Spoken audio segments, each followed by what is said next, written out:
Hi guys, welcome back to my channel. And लोग कहते हैं कि लाइफ इज़ अनफेयर क्योंकि मतलब जो लोग सीधा रास्ता लेते हैं और when they go by the book सारे रूल्स वगैरह फॉलो करके तो उनके साथ कुछ उल्टा ही हो जाता है या फिर वो किसी प्रॉब्लम में फंस जाते हैं। बट जो लोग बहुत ही सेल्फिश इंटेंशन से या फिर शॉर्टकट लेके कोई चीज़ करते हैं तो फिर उनके लिए चीज़ बराबर हो जाती है, उनके लिए no consequences. So, I would say I've been a victim of this. I'll be sharing my experience. So, I remember I was in second year of college and Diwali के जस्ट बाद हमारे मिड सेम एग्ज़ाम्स थे। सो वही सबने teacher से बहुत request किया कि मैम प्लीज़ थोड़ा एक हफ्ते के बाद कर लेना एग्ज़ाम, जिस दिवाली के बाद कैसे पढ़ेगा भाई कोई। And we requested everyone but किसी ने सुना नहीं। इनफैक्ट एक टीचर ने तो हमें ये बोला, वो भी हंस स्माइल करते करते, कि दिवाली पे तो पढ़ना चाहिए ना। ऑफ कोर्स यही तो रह गया है करने को, ना हम डॉक्टर बन रहे, ना हमारी कोई बहुत ही क्रेजी रिसर्च पीएचडी चल रही है। तो ऐसी ऐसी कौन सी पढ़ाई है जो दिवाली के एक हफ्ते बाद नहीं हो सकती। बट ओके, नेवर माइंड, वो वाला रैंट मे बी किसी और दिन के लिए, बिकॉज मैं स्टार्ट हो जाऊँगी तो फिर मैं रुक नहीं पाऊँगी उसके लिए। तो जो भी, सो हमारा एग्ज़ाम होना था एंड मैंने पढ़ाई कर ली थी, लाइक जितनी हो सकती थी उतनी। नाउ द थिंग वाज कि मतलब अब क्लास में बच्चे चीटिंग करते थे अपना वही फ़ोन वोन रख के, एंड पहले मैं भी करती थी थोड़ा बहुत। बट द थिंग इज़ कि जो मेरी फ्रेंड थी, जिससे मेरे को ऐसे, जिसको देख के मैं थोड़ी इंस्पायर होती थी चीटिंग करने के लिए, बिकॉज वो भी फ़ोन यूज़ करती थी वेरी एक्सपर्ट लेवल की, तो उससे मतलब उससे थोड़ा कट ऑफ हो गया। सो मेरा सारा कॉन्फिडेंस चीटिंग करने का चला गया एंड जो मेरे बाकी के फ्रेंड्स थे वो उतना चीटिंग वीटिंग नहीं करते थे, तो फिर अब मैं उनके इन्फ्लुएंस में आके मैं भी चीटिंग से हाथ खड़े कर दे कि भाई ये तो मेरे से नहीं होने वाला बिल्कुल भी, बहुत ही रिस्की काम है, इतना रिस्क नहीं ले सकते। अब I think second last exam और समथिंग, तो फिर पूरे हफ्ते ही पेपर चल रहे, तो वैसे ही बहुत ही ज़्यादा स्ट्रेसफुल था कि बैक टू बैक तुम वही 4 सब्जेक्ट के पेपर दिए जा रहे हो। तो ये आई थिंक लास्ट ही था शायद, लास्ट या सेकंड लास्ट ऐसे ही कुछ था, और तब तक पूरी ही स्लीप साइकिल गॉन हो चुकी थी। 3-4 घंटे से ज़्यादा की नींद ली नहीं थी किसी भी दिन पे। सो ये वाला जो एग्ज़ाम था, दिस पर्टिकुलर एग्ज़ाम, ये थोड़ा मतलब थोड़ी स्ट्रिक्ट टीचर का था एंड सब्जेक्ट भी थोड़ा मुश्किल था, तो मैंने पढ़ लिया था जितना मेरे से हो सकता था। एंड फिर वही मतलब हम पेपर वेपर लिख रहे, जितना मेरे को आता मैंने लिख दिया ये वो। एंड जिनको चीटिंग करनी है वो चीटिंग कर रहे हैं अपना बड़े मज़े से।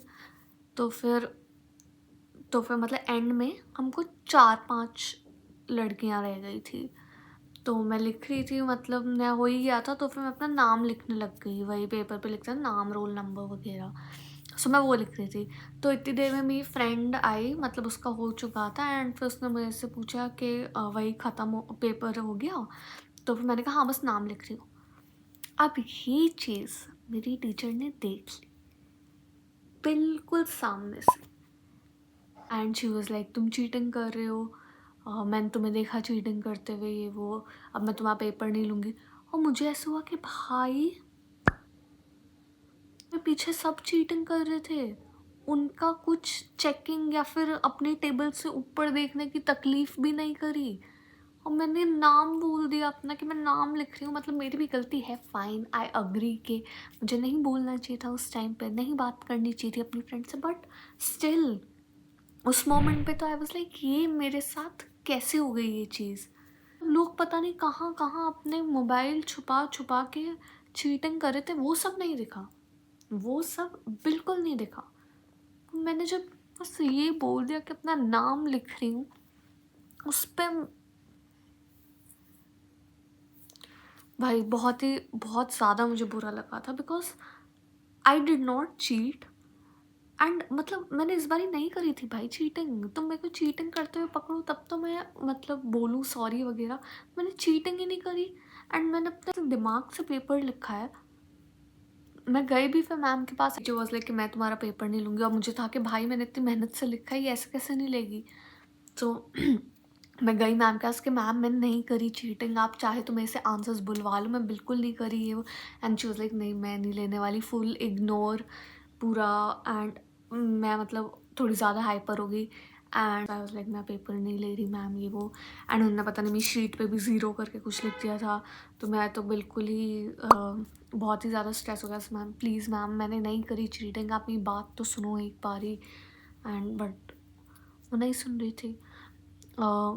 फिर क्योंकि मतलब मैं बहुत ही ज़्यादा स्ट्रेस थी उस सिचुएशन में एंड मुझे बहुत ज़्यादा ख़राब लग रहा था। तो इस सब की वजह से एक ही चीज़ होती है, फिर आंसू बस बह गए। एंड एक बार टैप ऑन हो जाए तो मुझे नहीं पता कि उसको कंट्रोल कैसे किया जाए, फिर तो बस वो बहते ही रहते हैं। तो बस फिर मैं मतलब मत थोड़ा रोने लग गई हो गया कि मैम मैंने नहीं किया।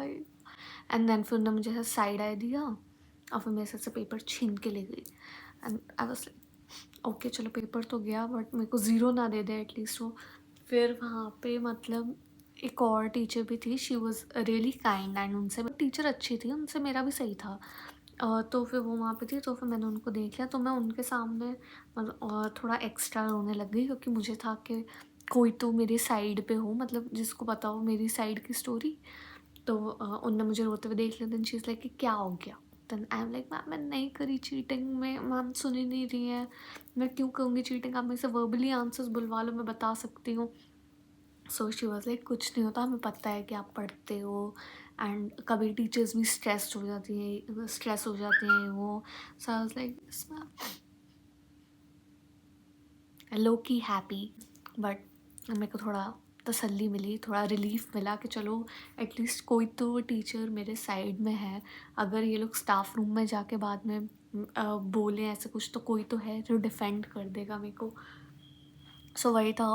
मैं घर जा रही थी and my mood was really bad क्योंकि आई वाज लाइक ये मेरे साथ कैसे हो सकता है भाई, इतने सारे लोग इतना चीटिंग कर रहे थे, पता नहीं पूरा पूरा पेपर उनने चीट करा होगा।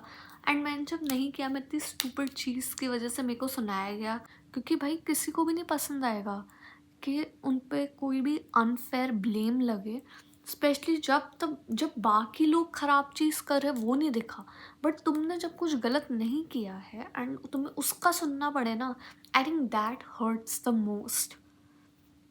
सो वही था, आई रियली फेल्ट कि हाँ भाई things are unfair and you know it's on you कि तुम्हें क्या करना है।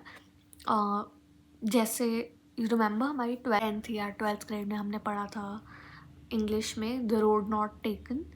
सो लाइक उसमें 2 रोड्स होती हैं वगैरह, तो वो वाली रोड लेता है जो बाकी लोग नहीं लेते। सो इट्स ऑन यू कि तुम्हें कौन सी रोड लेनी है।